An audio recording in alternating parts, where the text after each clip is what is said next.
The Asvine J16 is a full-size fountain pen that's made out of a titanium alloy with stainless steel accents. It's currently available in a brushed finish as well as the bright polished finish that we have here today. And this pen was generously provided to me by Wendy from Asvine. Thank you so much for your generous donation and for trusting me with your product. Overall, the pen is a cigar shape that is fairly reminiscent of the Mont Blanc 146.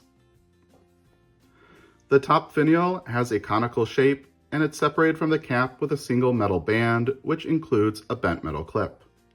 And that clip is springy and very functional. The cap has a tapering design widening to a pretty thick cap band, which reads Asvine J16. The cap unscrews with a very smooth motion, and it comes off in one turn, which reveals a number 6 size Jowo nib. This nib is free of any markings, except for on the side where we can see I have it in an M for medium, but you can get this in a variety of other sizes. And on the back, we can see a black plastic feed. The grip section starts with a flare-up, and then it has a tapering profile to threads, which are smooth to the touch. There's then a gray translucent ink window, followed by a flare-up to the barrel, and the barrel is straight to a metal band, followed by the end finial. If I give the end finial a twist, we can see that it doubles as a piston knob. Turning the knob in the clockwise direction will retract a rod inside the pen and allow you to bring ink into the body. In the hand, the pen is a comfortable length, well balanced with decent heft, and it's very suitable to use for long writing sessions. Even though the grip is made out of metal and it appears fairly slick, it actually has a very nice texture and gives me good grip. The cap does post deeply and securely. For me, with medium-sized hands, it does backweight it just past the crook of my hand, but if you have larger hands, you may find it perfectly comfortable. Also, it is important to note that the cap does post on the piston knob, so if you aren't careful, you could accidentally spew some ink out of the front of the nib. In terms of size comparisons, here's the J16, a Pilot G2 rollerball pen, and a standard Sharpie. Before we disassemble the J16, I wanted to take a moment here to compare it with a few other fountain pens. First up, I have another Asvine. This is the V200, and it does feature titanium accents. I have it in an anodized finish that they refer to as rainbow. Unlike the J16, this one is a vacuum filling fountain pen that's mostly made out of clear acrylic. Next, I have the Wingsung 630. And this pen, like the J16, is heavily inspired by Mont Blanc, but this one is inspired by the Mont Blanc 149, and this one also is a piston filler.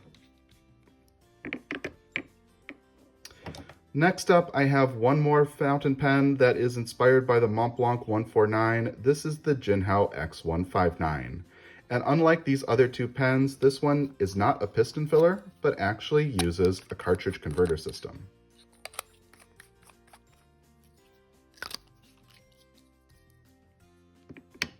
And to round things off, I have one more fountain pen. This one is primarily made of titanium, and it's the Moonman TI200. This is the most slim of the fountain pens on the table today. It also uses a cartridge converter system, and it's also the only pen that has a spring-loaded clip. Let's take a look at these pens with their caps removed. All caps unscrew with the exception of the TI200, which has a pull-off cap. And uncapped, we can see the Wingsung 630 as well as the J16 both feature prominent ink windows. Let's take a closer look at these sections and nibs. All nibs are made of stainless steel and all are fully exposed with the exception of the Moonman. That one has a fully hooded nib. Each of these nibs are made in-house with the exception of the J16, and that uses a Jowo style nib. The grip section on the Moonman tapers all the way back. The Jinhao J16 and 630 all have grip sections that start with a flare-up followed by a taper to threads, and the V200 has an hourglass-shaped grip section. Let's take a look at these pens with their caps posted. The V200 is by far the longest pen when it's posted. The 630 has a cap that posts deeply but not very securely, and the rest of these pens have caps that post both securely and deeply, and the TI200 is by far the most compact of the bunch. In order to disassemble the J16, you are going to need the Asvine wrench, which came in the box, as well as some gripping materials. The cap unscrews, and if we take a look inside, we can see there is a prominent cap liner that extends pretty much the entire length of the cap. However, there isn't a bolt or anything at the bottom to loosen this, so for regular cleaning and maintenance, I would just run this under warm water or maybe soak it with a little bit of mild detergent. You can, however, remove the finial and the clip. It just simply unscrews from the cap.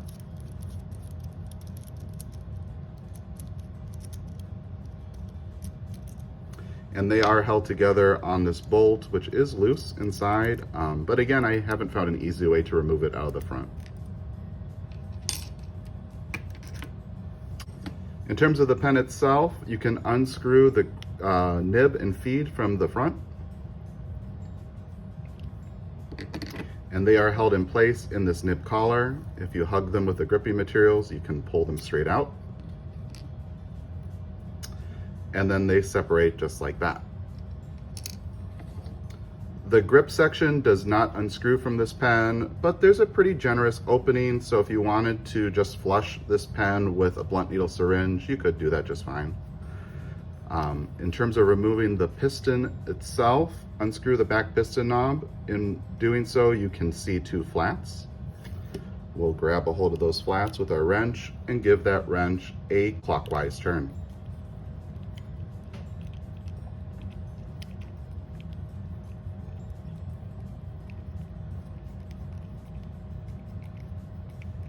Pretty soon, that entire piston unit can be pulled out of the back. Inside the barrel, we do have a plastic liner. I don't recommend removing that for cleaning or maintenance because you could jeopardize the integrity of that liner. In terms of the piston unit itself, I don't recommend disassembling this any further, but for regular cleaning and maintenance, you could consider adding silicone grease to the threads for smooth operation and to the head for good sealing. But if you want, you can disassemble it, continue unscrewing the back knob, and soon you can pull the rod right out. And then continuing to unscrew that back piston knob, that will come off, along with a key and a metal connector piece. At this point, the pen is fully disassembled. To reassemble, I'm going to start with the piston unit. We'll grab the connector piece and our key. The key drops straight into the back, and then we'll screw the piston knob on top of that. I'm going to screw it down just about to where these flats are. We'll then grab our rod and insert it into the front, and then screw it down. And what we're looking for is the rod to be retracted as far as possible when this piston knob bottoms out on this flange. That looks just about perfect. We'll go ahead and put this inside the back of our pen and give it a counterclockwise turn. Again, doing so reveals those two flats, which we can grab a hold of with our wrench and continue giving it a counterclockwise turn.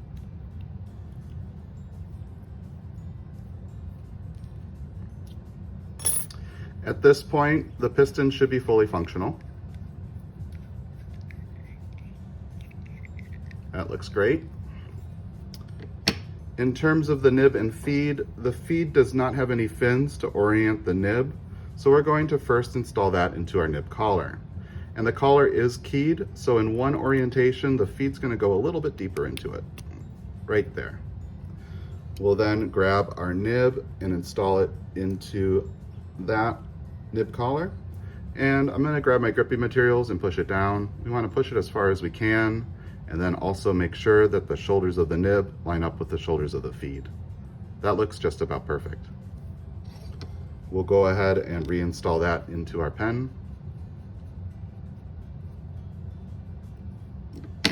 And then for the cap, we're going to put the clip over the bolt and then tighten it down with this finial.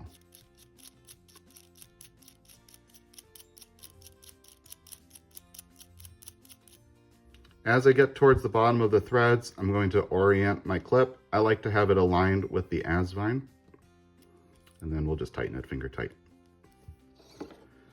We'll then put that back on our pen, and at this point, we're ready to ink up.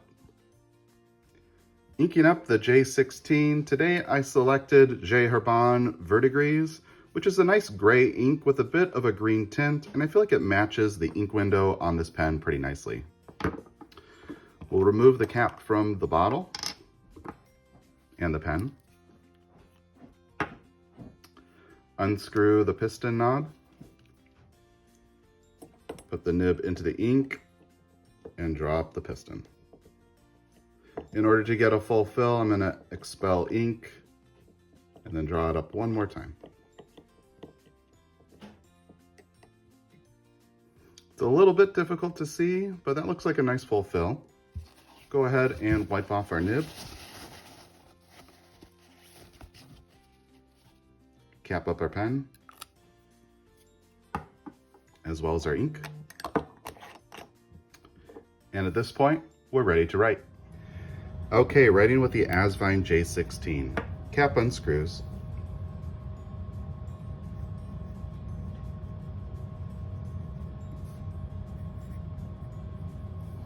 And today we have a stainless steel medium nib.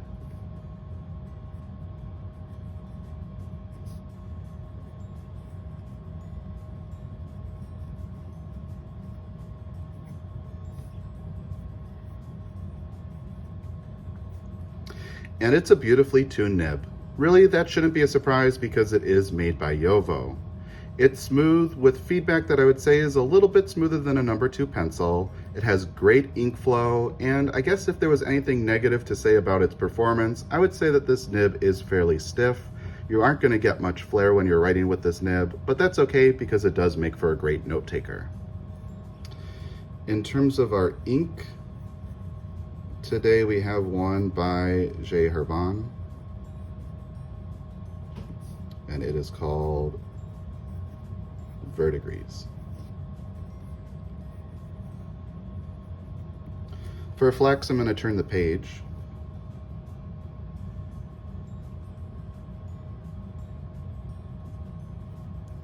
If you go slow, you can push out a little bit of line variation, but as I mentioned, it is a pretty stiff steel nib. For reverse writing, quite scratchy, very dry. It's really barely putting down ink, so for me, I would not really consider this pen a good reverse writer. So what do I think of the Asvine J16? I really love this pen. I love the form factor. Yes, it is quite similar to the Montblanc 146, but honestly, a lot of other pen manufacturers also take design inspiration from that model, and for good reason. It looks quite timeless, and it fits most hands. I also really like that it's made out of titanium. That's one of my favorite materials for fountain pens. It's durable, it looks quite premium, but it's also not overly heavy, so it doesn't cause fatigue. And the build quality on this pen is quite premium. You can especially tell when you remove the cap that the threads are very well machined. And when you do remove the cap, you're greeted to a Jowo nib, which provides a great writing experience. Also, it's easily swappable, so if you don't like the tippy material that you picked, you can quickly swap in another nib and get a different size. On top of all of that, it's a piston filling fountain pen, so you can easily fill it up from a bottle of ink and have a really big ink capacity, which you can monitor with this ink window. And honestly, that's pretty rare to see on a titanium finished fountain pen. But I do see areas for improvement with this pen, and honestly, the ink window is one of them. I wish that it was clear instead of this smoke gray finish. In most lighting, it more so looks like just a black chamber, and you can't really see your ink level. Also, the nib looks a little bit plain without any markings. I wish that they would have added some scroll work or some flair so that it didn't look so plain. In fact, I think that Asvine really should consider introducing this model with their Asvine nib at a less expensive price. I think that would really make this a great seller and more attainable to many collectors. And then lastly, and probably just a nitpick, I think it would be nice if Asvine tried to differentiate the design from Montblanc 146 a little bit more. This pen, I think, would look quite handsome if it had flat top and bottom finials. I know there are a lot of people who prefer that over the classic cigar-shaped fountain pen, myself included. But overall, I am very impressed with this model. I love that it has a big ink supply. The Jowo nib makes for a great, reliable writer. And on top of all of that, the titanium finish is quite premium, and the build quality makes it feel like a true luxurious product at a very reasonable price. And that just leaves me to say,